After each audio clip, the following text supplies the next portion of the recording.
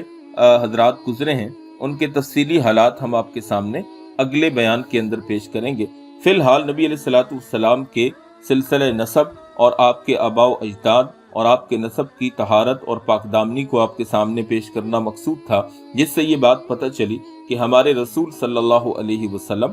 کس قدر پاک دامن اور پاکیزہ شخصیت تھے کہ اللہ رب العزت نے آپ کا آدم علیہ السلام سے لے کر اور نبی پاک صلی اللہ علیہ وسلم تک کس قدر حفاظت سے رکھا، اور اللہ جل شانہ نے کس قدر اچھے انداز سے آپ کے خاندانی نسل کی حفاظت فرمائی۔ اللہ جل شانہ ہمیں نبی کریم صلی اللہ علیہ وسلم کی کامل محبت نصیب فرمائے۔ وما علینا الا البلاغ المبین۔